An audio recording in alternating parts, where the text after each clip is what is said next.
the headphones make us go live. Heidi ho, good neighbors. Is that how we're opening now? Heidi ho, good neighbors. Do you know what that's from? No. All right, I like want this dramatic pause, and then someone fills in the blank, but we don't have anyone here. But we will on the 11th. We will. See what I did there? I did. Yeah. But I still need closure on, like, what's it from? Yes. You need closure on what it's from. It's from Tim the Toolman Taylor. The next door neighbor would peek his head over the fence. Yeah. Heidi ho, good neighbor. Yeah. And I don't know why that, because I barely watched that show as a kid, but that Heidi ho, I do it all the time. Yes. And there you go. There's my story, and I'm sticking to it. But speaking of closure, I think you infuriated the congregation on Sunday. Good. Why? Yeah. What did I do? You showed the satisfaction of a lawn mowing situation and then didn't show the final product.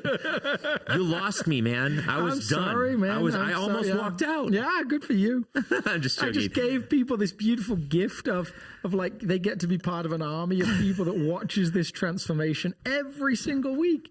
Yeah, so like I think it was like I get that you fast forward or something and whatever because it's a long YouTube video, but I was like, you're like, isn't it so satisfying? I'm like, yeah, it will be as soon as I see it. And then you just cut it off. I was like, no, not satisfying. But here's my all. question. Would that not have told you that transformation did get complete? Which would have been against the whole point of the message. Wait. I'm confused now.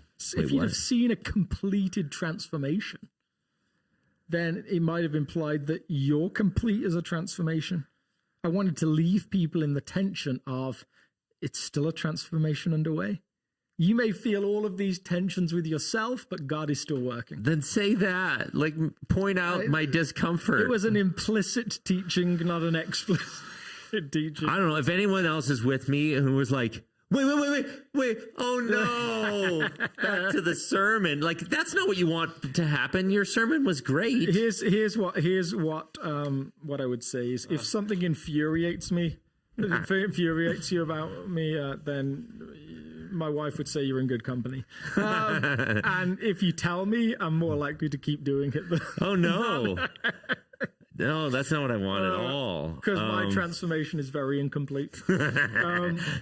No, it's great. It was a great message. I just, it was just one of those moments where I was like, wow, people are going to really wish that they saw the outcome. And so much so that I thought about pulling it up here and just showing them the final product just to like release the tension. That would have been so nice. Did you not find I just want votes. Like, I feel like for some reason when we have debates on here and we like fight with each other just playfully, that people love that. Yeah.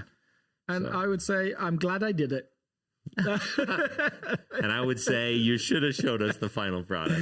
Oh man. But you're not a project, you're a journey. And none of this matters anyway. Speaking of not a project, that leads to our first question.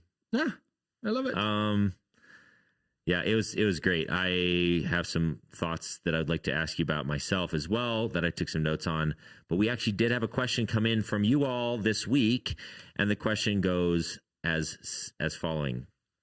I appreciate you saying that we are not projects. The opening of that question makes me wonder, like, did you go to an environment where you were treated like a project and stuff? We can't ask you, so we don't know who asked this question. Hopefully that you didn't feel like a project in the past in church or whatever. But I appreciate you saying that we're not projects.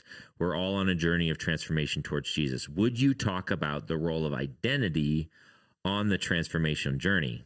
Last Saturday's learning session, or South Collective, which is our sort of leadership development for our congregation. Which was amazing. Environment. Yeah, it was awesome. It was titled What God Made You For, was all centered around identity and discovering and unearthing God's unique design for you.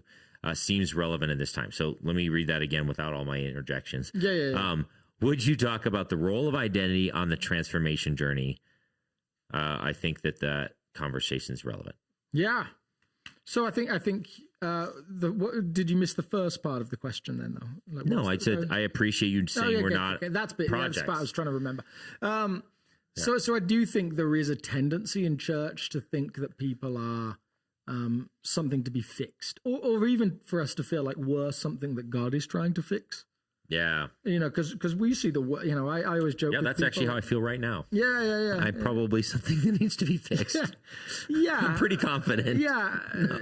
So I joke with people regularly, like, people have to listen to me talk. I have to listen to me talk all the time. Like, it's just as bad as you might imagine. Like, it's a terrible experience. Like, I live inside, this conversation in my head all the time. So we know our own flaws. Like there's a whole bunch of people that seem very oblivious, but I think a lot of Christians you meet are very deeply aware of the ways they feel flawed. They're, as a group of people, we're not awfully good at liking ourselves, because I think a lot of us, we feel pretty unlikable.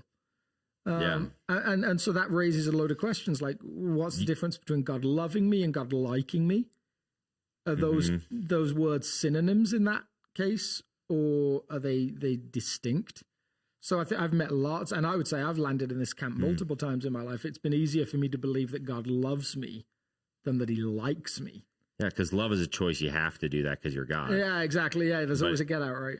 But he doesn't like me. Yeah. And so I think that leads to this idea that I'm a project, God will slowly fix me. And by implication, in the same way we feel about projects around the house, we'll be happy when it's done.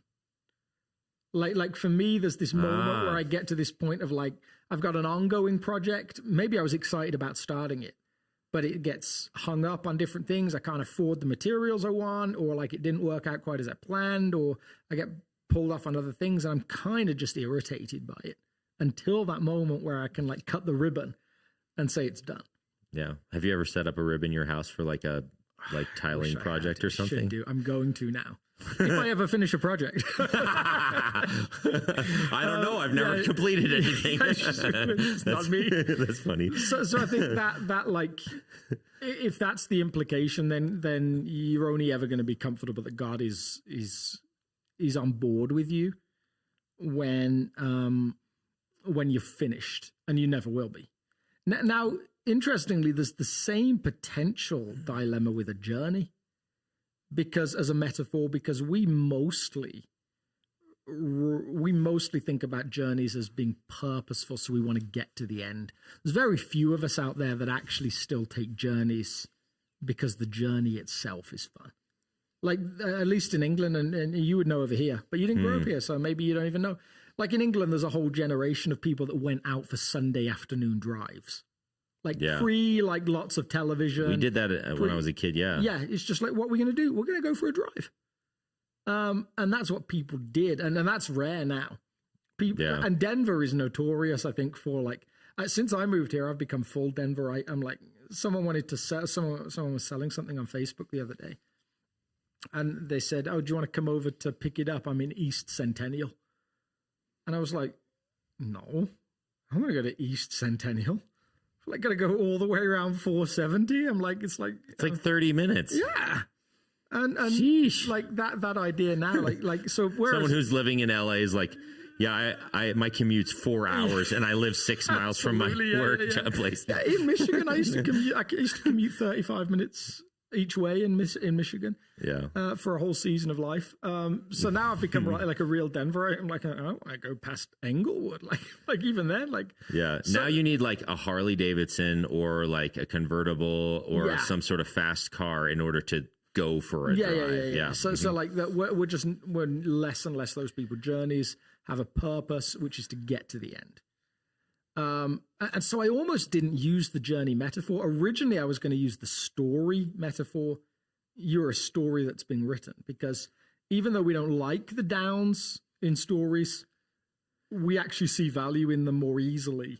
Yeah, you need the downs. There is no story without the downs. Yeah. So everyone has to have a challenge. Everyone has to have this moment of, like, what do they call it? An inciting incident. Yeah, crisis. Yeah, inciting incident. So I nearly used that as the major metaphor, but the visual on the map felt just too clear to be able to, like, to lose. Like, I was like, that just, like, feels like it can burn in people's heads a little more. But I think both journey and story work better than project. especially if you can get to this idea, which was really the emotional takeaway on Sunday, which is Jesus is incredibly both a destination that we're moving towards and a partner in the journey with us. Yeah. So you made a comment just about 5 minutes ago that I wanted to drill into. You said, I think as a group of people, we tend to feel like projects. And so are you referring to Christians specifically? Evangelical Christians. So evangelical. So yeah, what's up with it? So does that mean that people who are generally have low self-esteem are drawn to becoming evangelical Christians? Or does that mean that evangelicalism has created the feeling of projectness, like I'm a project? Yeah, I think. Is there a correlation? At its worst, I think evangelical Christianity can give you this sense of like, because it's especially if its beginning points are you are sinful, Jesus died for you, he's going to make you a better person. Well, surely the goal is for that to happen as quickly as possible. Now, actually, maybe that is okay as a goal. Maybe God's transformation is desired as being quick, and let's keep going. Let's keep moving. I don't think I have a problem with that, but I think it's the implication that he's not happy till he's done, which isn't the Jesus that we're presented with. I love one of the things someone told me when I first started working as a youth pastor, however many years ago, was, if you get 3 years into youth ministry and you've only got 12 students and and one of them wants to kill you and they never understand your illustrations, then you're in really good company. Yeah. Because Jesus was that. So I think for whatever reason, like, and maybe I'm projecting my own insecurities that I've had over the years of faith, but it's actually something that's come up regularly to me in counseling conversations and things that, there's a whole bunch of people that feel like, no, God's not very happy with me, really. I think I even told the story on the podcast in the past that, like, when I went on sabbatical, I kind of had this like soul searching day one day, and I was like, do I not believe that God loves me? I mean, and I wrestled with that, and I kind of come to the conclusion, no, I actually do believe he loves me. I just think he's wrong. Yeah. I think he's foolish for loving me. Yes. Which actually doesn't feel like a bad conclusion to come to. Yes. It took me a while because actually I was like, but it still is like this barrier between him and I, because it's almost like I refuse to let him. Yeah. Because I doubted his, I always joke that with my wife, whenever she like asks me, hey, how do you spell this word? I'm like, I used to think you were a smart person until you thought that I was capable of spelling. And the fact that you asked me for a spelling recommendation has made me question your intelligence. That's kind of how I feel about God. Like, the fact that you love me, like, I thought you were a genius, your Sermon on the Mount, all the brilliant things. And then you said you loved me, and I was like, I don't know if you're so smart. Yeah. This seems like, and so, but then in the like same way we've talked, and we'll talk about Sermon on the Mount as we get towards that series, there can be this beautiful moment of surrender where you choose to say, I don't see that and I don't get that, but I choose to recognize you're smarter than I am. Yeah. I choose to realize that your picture of things is more accurate, correct than I am, than mine is. So I think that, like, getting to that place of recognizing that God loves you exactly where you are, even though he has great plans for the air quotes project, is easier if you think of, no, this is a journey that you're undertaking together, and that God is not in a rush to get this journey over. God is more of the Sunday driver going out for a drive than we are.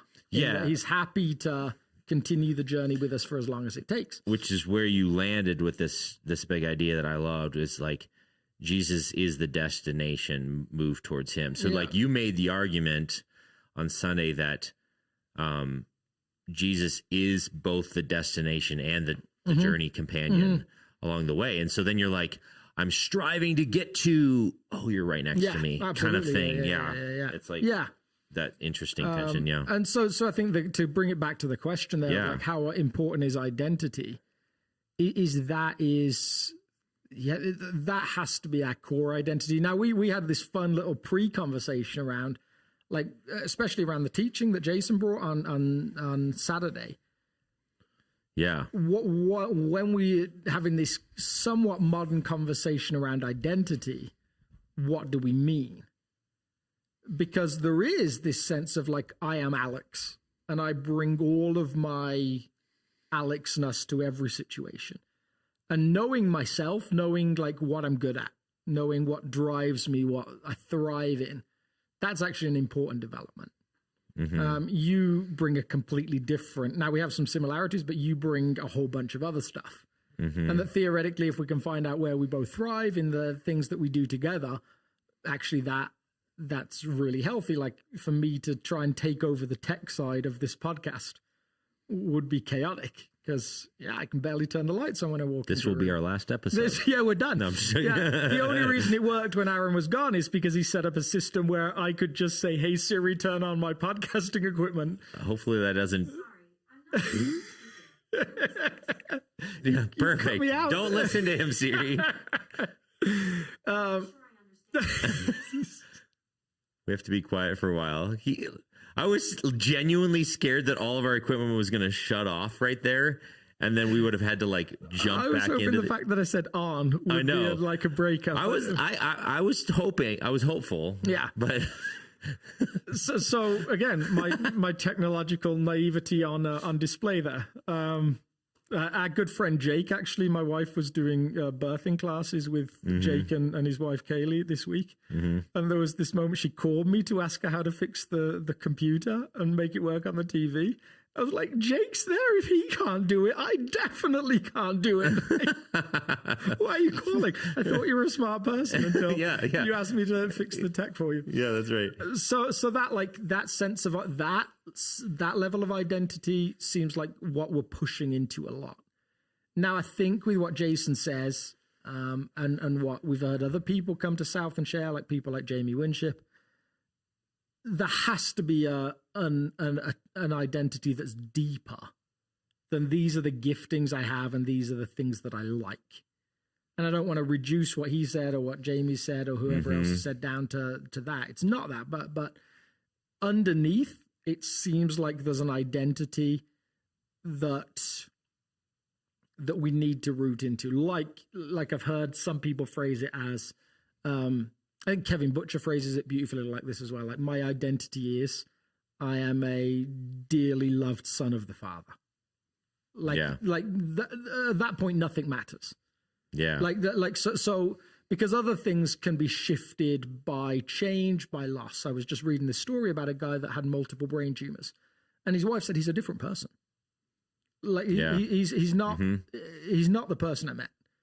His ability to function in different ways is very different now. His emotional cadences are very different now. The things he's interested in doing are very different now, all shifted by one sickness. Yeah. Now, if he's following Jesus, has that changed his firm identity as a dearly loved son of the Father? Absolutely not. Like, that has to be the core. Yeah. So, and I see what you're trying to say. I think there's almost a cart and horse situation. If you get the specifics out of order, like, I'm uniquely called to be a bank teller at this specific, whatever, and for the sake of Jesus, even like add in that variable, but you don't have the original foundational identity of child of God in place, then you won't have the emotional, spiritual, psychological ballast to hold you steady when the specific calling becomes extremely challenging. So one of the things that came up during that training is the idea that, hey, by the way, once you discover your God-given purpose statement, it's just the very beginning of an invitation to climb up on a cross and die to self. Absolutely, yeah. But if you don't believe you're a child of God, why would you ever climb up a cross? Totally, yeah. Just so that I could be a conference speaker, that's not worth it to me. But if you know that core identity, it becomes this motivating force that's strong enough to help you go into the specific. And of course, the identity aspect, like it's never meant to give you permission to say, I can't do something I don't like ever. And again, I think Jamie Winship does a brilliant job of this, because he would say his identity, I think, if I remember it rightly, was militant peacemaker. Does it enable him to serve well as a police officer? Definitely it lands in that. Does that mean he likes going and serving arrest warrants? Does it mean he likes like some of the actual functions of being a police officer? No, he can actually have parts of his job that he hates doing still. So long as he keeps his core identity as though, no, in my bigger purpose, I'm contributing towards bringing peace to a peaceless world. Like, I think that really works. So I think to me, like this identity has to root deep into being a loved son of our Father. I've noticed my identity shift in really interesting ways along the journey with Jesus. Like I used to have, specifically in a church context, which I know isn't lots of people's context, I used to have endless energy for meetings when I wasn't running meetings. Like I used to be able to go to meeting after meeting after meeting and just be the Energizer bunny for the team and throw in different content ideas, participate with difficult questions, all of those things. And I could book meetings endlessly. Yeah. Now my tolerance for meetings is a lot less. Interesting. And actually, like I have, because I'm still endless energy for meetings because I'm not running them. Yeah. So I actually have more desire now than I've ever had to shut myself in a study or office and read, because it's actually closer to like my true calling, identity, whatever is that. At my core, I'm a teacher. Like, and I teach in whatever conversation I'm in. Like, it's just like part of who I am. My other core is I'm relational. Like I don't have any interest in like doing that outside of a relational aspect as well. So like Jamie Winship would say he was a militant peacemaker. I might say I was a relational teacher, which means there's loads of jobs I could do in that realm and be pretty happy. So long as I got to have relationships with people and so long as I got to communicate information that I thought was important. So I think that like that identity is really important to discover. It's really eye-opening. All you need to journey with Jesus, I would suggest, is to know that you're a deeply loved son of the Father. Yes. Now, so the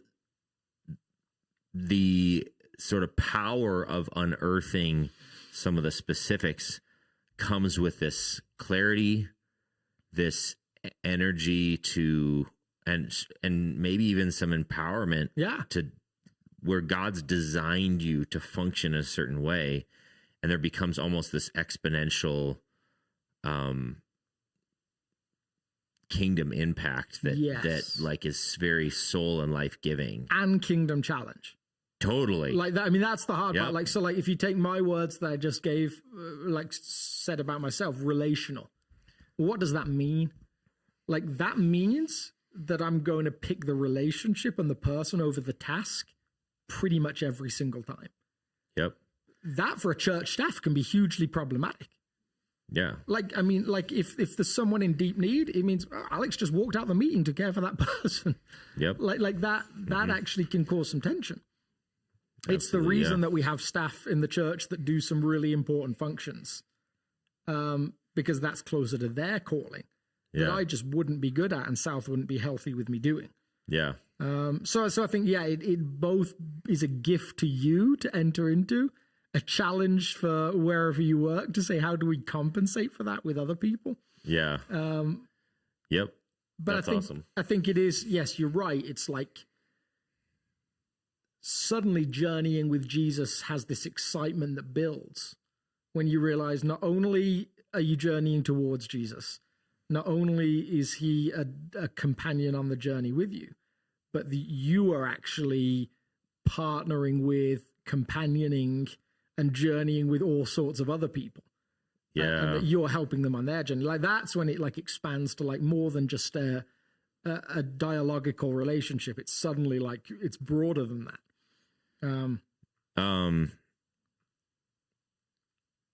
So one of the things you talked about on Sunday that I want you to unpack more of is you said something along the lines of this. I didn't catch it exactly because I was trying to type. No. But something along the lines of sometimes we want transformation in our ways. Like we desperately want to be transformed into what we think of in a unique thing, whatever it is. The religious leaders didn't like the kind of transformation they saw. So they're like, so you talked about these religious leaders, this blind guy shows up on the scene and they're like, yeah, like transformation into a really, really good devout Jew that doesn't break the law. Yeah. Awesome. Two enthusiastic thumbs up.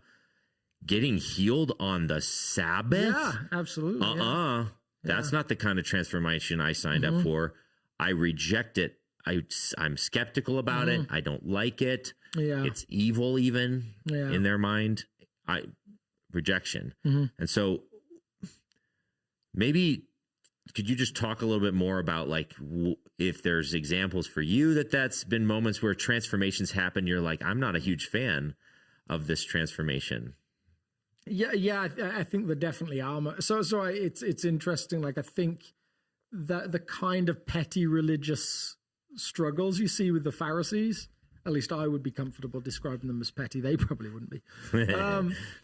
Like I think you see reflected. We need to get a good Pharisee today. on this show. Yeah, we really do. They can advocate for themselves. I think you see it reflected today in some of the weird theological struggles that we've like had in the broader church, where people believe like, yeah, I mean, you go back 500 years, John Calvin hung people in bell towers because they got their theology wrong. His own nephew, as far as I can remember it, like people died over these particular like nuances because they couldn't believe that people could encounter God in something different than their own little box of stuff.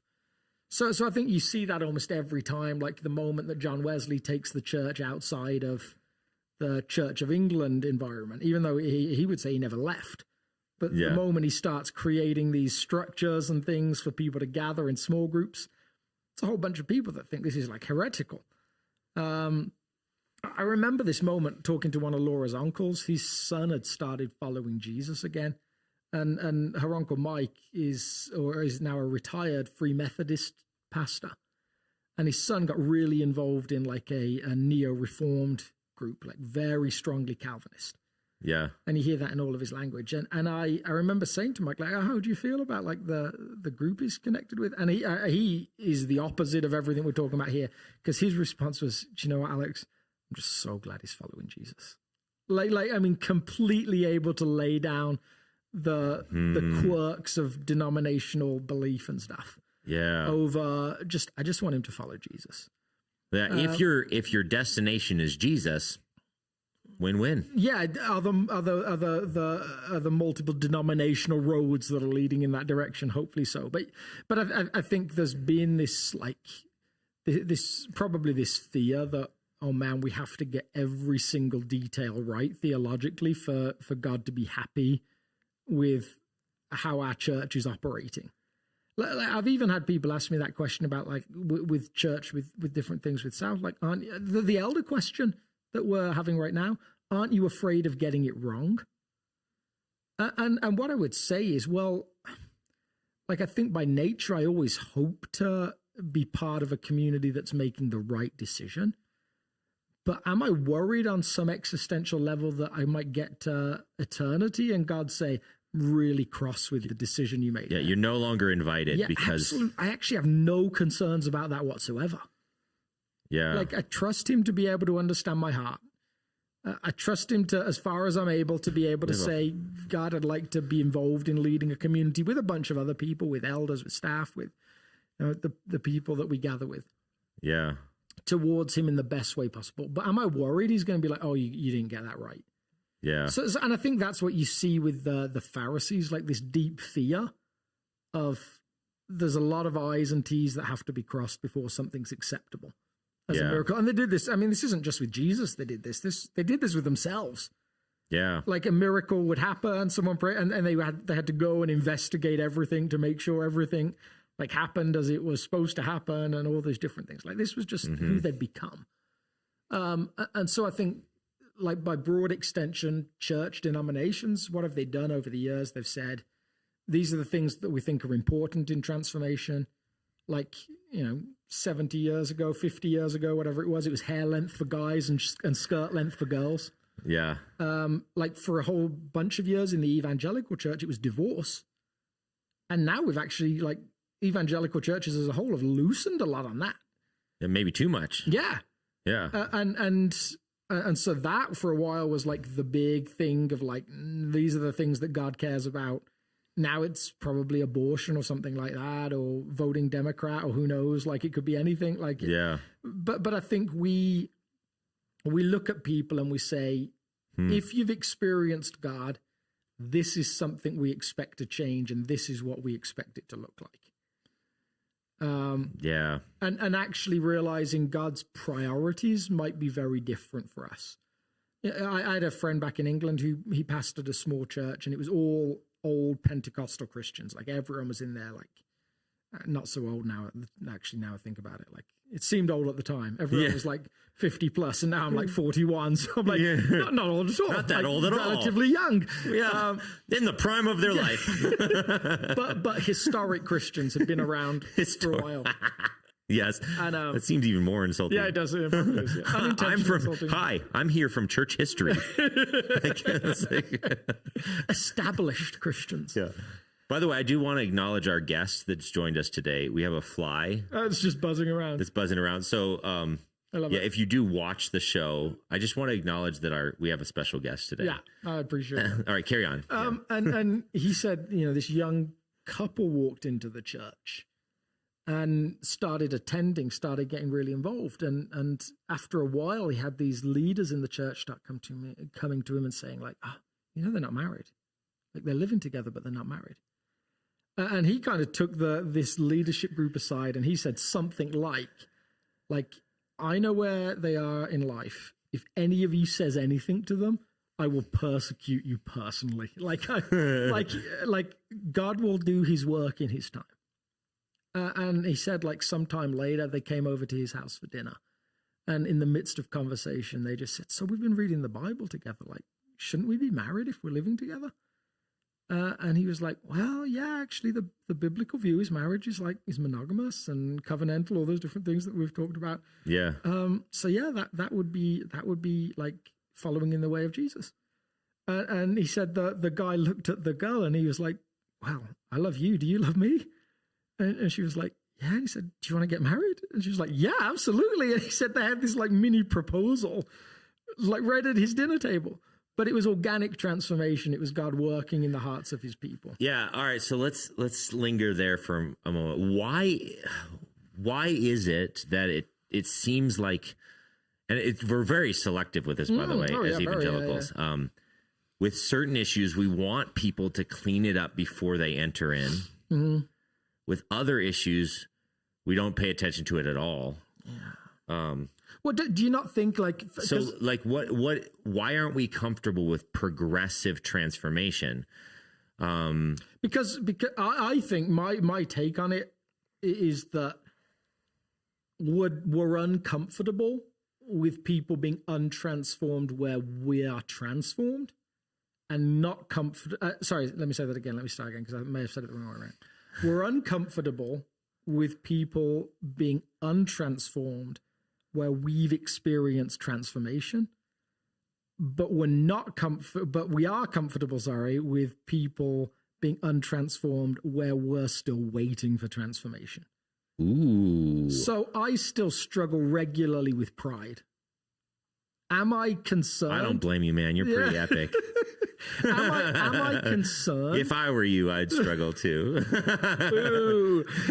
Just joking. Am I comfortable with someone coming in and wrestling still with pride as a new follower of Jesus? Yeah. Absolutely, because I still don't have it fixed.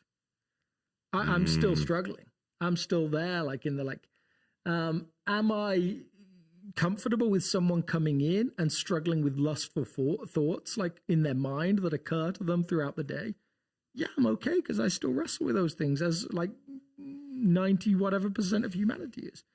But I have a prototypical marriage.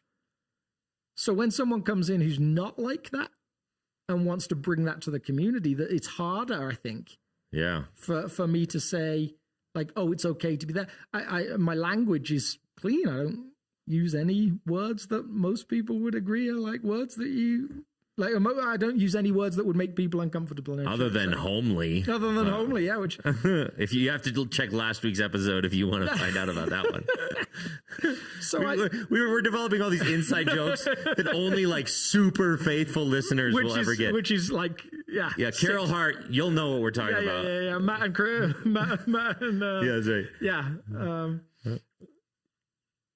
So Lloyd's another faithful listener. Yeah, absolutely. All right, carry on. Yeah. So yeah, it's that comfort level with.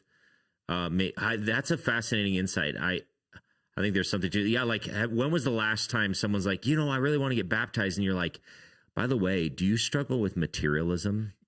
Totally. You live. I mean, I know one of the biggest struggles in our area, in middle class Littleton / Highlands Ranch and Centennial area, is materialism, and it's toxic to the church, and we have no tolerance for materialistic people.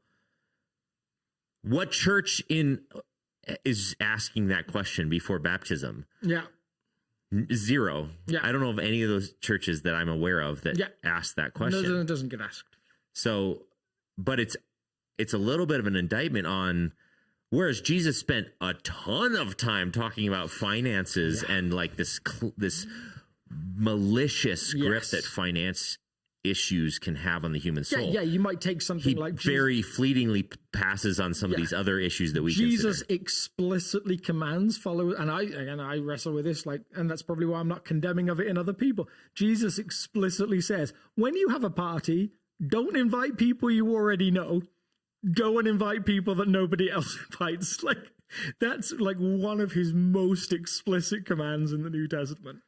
All my parties are people I know. Yeah. Like, yowzers. So this is a confession episode, evidently. I think that's part of like the transformation thing. Like really what we're saying to people is, if you're going to be part of our community, at least look like us. Like at least have the right set of sins that are lingering. Yeah. Just don't have the wrong set of sins that are lingering. Yeah. So I think that has been our challenge for years. Like every church has things that they're okay with. Yeah. Yeah. So, all right. So maybe this will help you make this case a little bit more.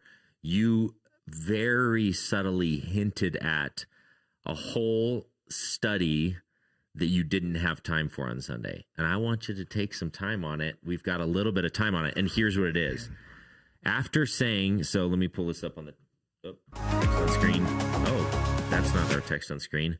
Let me go shut this off and get our text on the screen here. Mirrors, displays, text on screen. Perfect. So you said, after saying this, he spat on the ground and made some mud. And you said, oh, there's a whole like creation implication. We don't have time for that. Yeah. We have time for it, man. Yeah, and what's going on here? It feels like it's going to land in your like beloved field of study as which much. is why which is why you're asking it. Yeah, but that's okay. Carry on. Yeah, so like you look at the elements that are in play. Again, there was a belief rooted in the first century that, as far as I would understand I just highlighted the word "it" with. I meant to highlight mud. All right, carry on. There was a belief in the first century that it was harder to heal someone who was born lame than became lame. It was harder to heal someone that was born blind than became blind. And that was based around the idea that it was no longer an act of healing, but it was an act of creation. So you lose your sight. The eye is there. It used to function. To become functional, it had to be healed. If you were born blind, the eye wasn't there. It wasn't functional. It may as well not exist. To heal that person required an actual act of creation. Yeah. not an act of healing. And again, same with a limb or something like that. So when the man alludes to, it has never been heard of before that a man would open the eyes of one born blind, he's alluding to that. There aren't creators, there are only healers. Wow. Yeah. So when Jesus comes and he spits on the ground and makes mud with it, Which is a callback everything calls back to Genesis chapter 2. when God formed Adam from the dust of the ground. The dust of the ground. Like, so you've got at the beginning of creation, what have you got? You've got water that land comes from. You've got the combination of the two that makes mud. You've got this creative element that's in play. And so like there's a whole bunch of writers, both Jewish and Christian, that would say, no, this is like a clear allusion to being an act of creation. That Jesus in this moment is not healing, he's actually creating. Yes. Which is very, very cool. Which is, I think, this subtle callback, even to support your message of the idea of this gradual transformation. You made the case earlier, even in this episode, that God's more interested with the journey, maybe than the destination, partly because he is the destination and he's very comfortable just sitting with you on the journey, on the road. That he's okay with taking his time to transform, and creation screams that. Like the Genesis account has this like beautiful, it's potential energy. It's not perfection. It's actually potential energy. It's a seed, not a plant. It's all of these things. Fill in the blank. Yeah. So the entire created order screams God's really comfortable with taking his time. Trees that create other trees. Yep. Like just such a beautiful piece of language. And then die. Yeah. And then create trees. Yeah. And then die. Except like again, and I went full nerd on, and I don't know if you read it, but I know you know other people that read it, The Hidden Life of Trees. No, I a didn't book. read It's it, like this book that's making the circuit, not a particular Christian book. Making the circuit amongst nerds like Alex. Total nerds. Carolyn Schmidt is a big fan. She's, it's landed well in nerd territory. But this guy's a forester, and he talks about discovering this tree, or discovering this rock actually originally in the ground. And then he starts scraping at it to see what color it is, because it obviously gets dirt on it and stuff. And he finds out it's green. And then he realizes it's not a rock at all. It's a part of a tree. It's this lump of like fossilized tree almost that underneath is still green. And he realizes there's 5 lumps in a circle with a gap in the middle. And he finally looks at it and says, this is a tree it's fallen down or been forested, and it's died, but it's still green. And so what he discovers is the other trees around it are still keeping it alive. Like it's still living there, providing nutrients to it, because this is actually a parent tree of many of the trees that are around it. That's wild. Like it's just crazy stuff, right? That's like Avatar stuff. Yeah, it is a little bit. Yeah, but like, yes, there's death.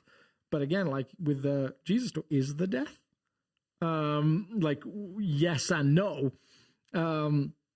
There's death and potential life as well. Like it's just, all just like fascinating how incredible creation is in all of the different elements. So, but even in this story, and this isn't the one where he almost has to do it twice. No, yeah, but both of them are really weird. Yes. Like you're like reading all of these other things. He's like, Lazarus, come forth. Yeah. Done. Yeah. A bunch of times. Like even the centurion, he's like, yeah, I've got a servant that's sick. You don't even need to come to my house. Just say the word and it'll be done. He's like, done. And then this one, he's like, all right, let's make some mud pies. Let's arrange them. And then what's the other account? So the other one is Mark chapter 8. Mark chapter 8, where he's like, there he just directly spits in the man's fails. Eyes. He like messes up the first time. Yeah. Now I'm seeing like trees. Oh shoot, I got to do this one again. Yes. But all of that's this beautiful Mark what? Well, I would say that this Mark 8, like, and this is actually like, this is very standard in terms of a theological reading of Mark. Like, the point isn't that Jesus was bad at healing. Yes. That he wasn't in the zone that day. Like, that's just not he had an off day. Yeah. Yeah. do you see anything? He looked up and said, well, I see people that look like trees walking around. Yeah. Once more, Jesus had to try again. Once more, Jesus put his hands on the man's eyes. Then his eyes were opened and his sight was restored all the way. If you flick back to the pericope or story before that, it says... how far back? Aware of this discussion, he's asked them, why are you talking about having no bread? It might be a little bit before that. Oh, yeah, no, it is that one. Yeah, no, you got it. Yeah. Are your hearts hardened? Do you have eyes but fail to see and ears but fail to hear? And don't you remember when I broke the 5 loaves from the 5,000? Like he's questioning amongst them. He's like, do you not see it yet? Can't you see? Like, really? Like, this is it? Like, and they don't, of course. They half see. Then he tells a story about a guy who's gradually acquiring sight. And then in the next one, Jesus and his disciples were walking, and he says, who do I say I am? Some say John the Baptist, some say Elijah, others one of the prophets. What about you? And Peter answers, you are the Messiah. Ding, ding, ding, ding, ding. He so finally sees. We don't really get it. There's a story about a guy not really getting it. A guy gets it. The disciples get it. And Mark does this, like a great example of Mark doing this is with the story of the cleansing of the temple. So in Matthew, Jesus walks past a fig tree and says, goes to look for figs on it, and there's no figs, and so he curses the fig tree, and then it says, and then when they passed it the next day, it was dead. Yep. In Mark, Jesus goes to get figs off the fig tree, looks at it and doesn't get figs, curses it, goes to the temple, cleanses the temple, leaves the temple, comes past and walks past the fig tree, and the fig tree's withered and it's dead. And it's all tied into this idea of, no, he went to look for fruit in the temple, didn't find it, and so and who says Mark's the lower educated? Oh yeah, Mark's a storytelling genius. Yeah, he's a master. He's a rock star. So and that actually is kind of problematic for us maybe as 21st century people, because the thing that we value almost above every other writing trait is chronological accuracy. And efficiency of communication is like just tell me. Yeah. So we're like, wait, hold on a second. Did he go to the temple first? Or did it? I mean, even like as a theological conundrum, like there's been a whole bunch of people that have said Jesus must have cleansed the temple twice, because in Mark and Matthew, it's like really close to the end of his ministry. Yeah. And in John, it's like right at the start. Yeah. And of course, John and Mark are sitting at Jesus present right now going, oh my goodness, they're totally missing the point. This was all part of our plan. And absolutely. So it's actually possible that he actually, I think I got that wrong as well. I think Mark, it's at the start, right? Yeah. John, it's at the end. It's quite possible that they just put the story where it best illustrated what they wanted to share, or what the Holy Spirit wanted to share in that particular thing. So because of our worship of chronological accuracy, as almost being like a moral judgment of a writing. Yeah, we're like it's unethical to change the order of which events happened. Yeah, which stems from like the scientific revolution and some debates taking place there, where we felt like we had to cling to certain sorts of specifics. Yeah. That the text doesn't even demand of itself. No. So one final question for you. This was the last week of our Yes If series. No, next week is the last week. Wait, what? This Sunday is the last week. Oh, yes, you're right. There's one Sunday. Sorry. I'm already prepped for next week. My set list is ready. Yes, it's basically done in your head. But no, this week was, sorry, you're right. The actual question was related to, how does this connect to encounters with Jesus that lead to transformation? Mm-hmm. Obviously, we've talked about transformation, but like, what do you want for people this week? It's several days removed from your message. Mm. Why is that so significant for our community to be a community that deals with, advocates for, understands God's way of doing transformation well? Yeah, I mean, I think that I would never want us to lose the idea that Jesus brings transformation, because he always does. So that's really where we started with this week, right? Like, it's like, for whatever reason, Jesus is able to do hospitality with people, and there's always transformation. Like, he doesn't need just one or the other.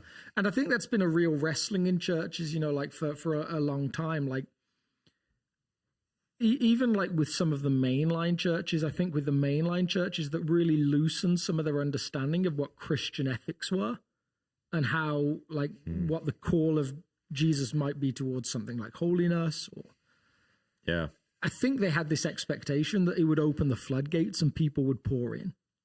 And it really didn't. Like, in actual fact, the mainline churches continued to shrink. And the charismatic churches were the ones that actually grew. The churches with like this more demanding ethic. So I would never want us to be a community that said hospitality to such a degree that there is no call to a changed life. So what I'm hearing you say is there's actually a healthy tension between week 1 and week 2 of the series. So, yeah. Like, let's be crazy hospitable. And yet, you know, I sang the song on Sunday as a closer. There's a bridge of the song that says, you know, there's the chorus of the song says, you love me as you find me. Hospitality, right? You love me as you find me. And then the bridge says, your love's too good to leave me here. And that's true love. The truest expression of love is this willingness to embrace someone and say, I love you, I like you. I see you for who you are, and I embrace it 100%. Hey, by the way, there's a better way of living. Let's step into that. That's this combination of a full-fledged love that's invitational to transformation. I think it's weird that the church is maybe one of the few places that the world doesn't accept this of. Maybe because it is like demanding in terms of what the ethics are. But like, if you've ever visited any club, call it that's passionate about anything, like they're self-confessedly passionate about the things that they're centered around. So you might find a place that's really welcoming. I started rock climbing when I lived in Ann Arbor in this great rock climbing indoor gym. And it was actually pretty welcoming. Everyone wanted to help me kind of get acquainted with everything. The guy that taught me like the belay systems and stuff, he was awesome. I was actually really welcome there. But had I just lingered around and said, I don't want to climb though. I'm just going to like, would they have let me? Probably. They were really nice people. Would they have thought it was really weird that I was there and didn't want to climb stuff? Yeah, they probably would. And we're all okay with that. You show up every day. Yeah, just watch people climb. I'm here to watch. Yeah. They're like, okay. It's kind of awkward that you like looking at us from this angle over and over again. Like, you turn up at something nerdy like a Dungeons and Dragons club or something like that. Like John Eglin. No interest. And just like, I'm just here to watch. Like, again, it's like, is it possible? Is it theoretically doable? Yeah. But actually, no, the belief is that you're there because you want to participate in the things that the community is centered around. Yeah. And I think that like there's this dynamic with the church that it's supposed to welcome, and Jesus always welcomed, but it's supposed to transform because Jesus always transforms. Yeah. And I would hate us to lose that element that like transformation seems to happen when people encounter Jesus, but he's actually very bold in giving them next steps to follow up with. Like some of it is like, go and give all your possessions to the poor. Yeah. Sometimes it's, go and sin no more. Like that's a pretty broad, like ethic. Like there always seems to be that. Sometimes implicit, sometimes explicit, sometimes like they volunteer it, like Zacchaeus, like, the guy in the tree. Yeah. If I've robbed from anyone, I'm going to restore it fourfold. Oh, and I'm going to give half my wealth away. So maybe some of the underneath the surface teaching point for our community is the invitations to encounter Jesus. Mm-hmm. Yeah. And then there's some trust that as people encounter Jesus, he's inevitably going to invite them to take next steps. And then like, how do you do this well? Like, because part of the reason it's there is as a reminder to people like you and I.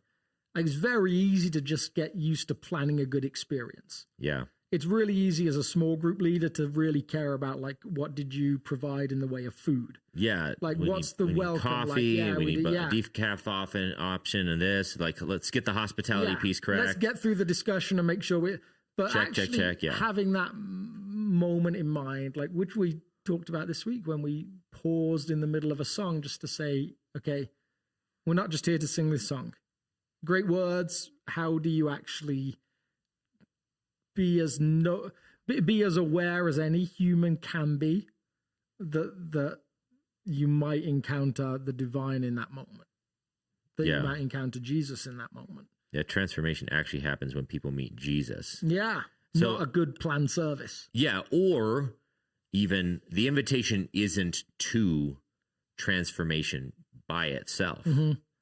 It's actually, so it's not like, hey, come be a better person. Mm-hmm. Come encounter Jesus, and then he will lead you on a journey towards growing in his way with his heart. I felt like I had one more question that I wanted to cover, but maybe I don't. We should go over an hour? Or? No, I didn't. But I just had a curiosity that now it's escaping my mind. Good job. So we've got next week. So next week, it's us recorded. The week after, it's us recorded. But the week after that, it's the live one. Yes. So we'll communicate clearly, hopefully for you folks. You'll be hearing about it from the platform soon about the live in-person thing. But there'll be 1 week that's a slightly different schedule, which is the live week. And that's Monday the 11th. Indeed.